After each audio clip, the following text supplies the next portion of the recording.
Registrar K S അനിൽകുമാറിനെതിരെ വിസിയുടെ തുടർ വെട്ട്. രജിസ്ട്രാർക്കുള്ള ഈ ഫയലുകൾ അനിൽകുമാറിന് അയക്കരുത് എന്നാണ് പുതിയ നിർദ്ദേശം.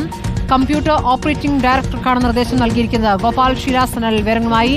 ഗോപാൽ, ഇപ്പോൾ അനിൽകുമാർ ഓഫീസിലെത്തിയിരിക്കുന്നു. പക്ഷേ ഒരു തരത്തിലും അദ്ദേഹത്തിന് ജോലി എടുക്കാൻ പറ്റാത്ത രീതിയിലുള്ള നിർദ്ദേശങ്ങൾ വിസിയിൽ നിന്ന് പോയിരിക്കുകയാണോ? എന്താണ് വിശദാംശങ്ങൾ? സ്മൃതി, അങ്ങനെ തന്നെയാണ് ഈ ഘട്ടത്തിൽ നമുക്ക് മനസ്സിലാക്കാൻ സാധിക്കുന്നത്.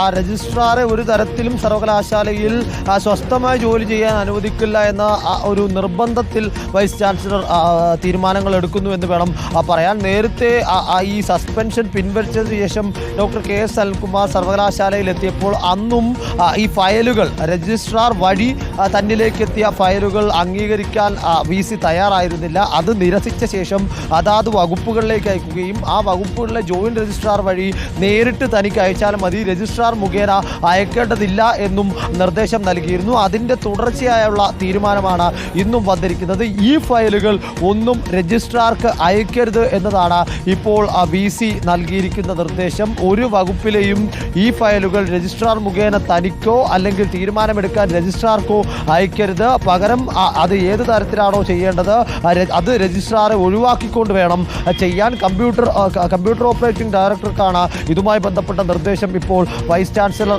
നൽകിയിരിക്കുന്നത്. ഫലത്തിൽ രജിസ്ട്രാർ ഓഫീസിലുണ്ടെങ്കിലും തൻ്റെ റൂമിലുണ്ടെങ്കിലും അതിൽ കാര്യമായി ഒന്നും ചെയ്യാൻ കഴിയാത്ത രീതിയിലേക്ക് വിഷയങ്ങളെ വഴിതിരിച്ചു വിടുക എന്നതാണ് വൈസ് ചാൻസലർ ഇപ്പോൾ ഈ തീരുമാനം കൊണ്ട് ഉദ്ദേശിക്കുന്നത്. നേരത്തെ പഞ്ചാബ് യൂണിവേഴ്സിറ്റിയിൽ പഠിച്ച ഒരു കുട്ടിക്ക് അതിൻ്റെ എലിജിബിലിറ്റി സർട്ടിഫിക്കറ്റ് നൽകുന്നതിന് വേണ്ടിയുള്ള ഫയൽ രജിസ്ട്രാർ അടിയന്തര സ്വഭാവത്തിൽ ഉള്ള ഫയലാണ് എന്ന് കാട്ടി വിസിക്ക് രജിസ്ട്രാർ മുഖേന അയച്ചിരുന്നു. എന്നാൽ ആ ഫയൽ പൂർണ്ണമായും നിരസിച്ച് മടക്കി അയച്ച വിസി അത് രജിസ്ട്രാർ വഴി തനിക്ക് അയക്കരുത്, ഏത് വകുപ്പിൽ നിന്നുള്ളതാണോ അത് ആ വകുപ്പിലെ ജോയിന്റ് ഡയറക്ടർ നേരിട്ട് തനിക്ക് അയക്കാൻ നിർദ്ദേശം നൽകി. അത്തരത്തിൽ ജോയിന്റ് ഡയറക്ടർ നേരിട്ട് ആ ഫയൽ വിസിക്ക് അയക്കുകയും വിസി അത് അംഗീകരിച്ച് വിടുകയും ചെയ്തിരുന്നു. അതേ രീതിയിലാണ് ഇപ്പോൾ ഈ ഫയലുകൾ ഒന്നും രജിസ്ട്രാർക്ക് അയക്കരുത്, രജിസ്ട്രാർ വഴി തനിക്കും അയക്കരുത്, അത് ബന്ധപ്പെട്ട വകുപ്പിലുള്ളവർ തനിക്ക് നേരിട്ട് അയക്കണം, അത് നേരിട്ട് അയക്കാനുള്ള നിർദ്ദേശം നൽകണമെന്ന് കമ്പ്യൂട്ടർ ഓപ്പറേറ്റിംഗ് ഡയറക്ടർക്കാണ് ഇപ്പോൾ നിർദ്ദേശം നൽകിയത്.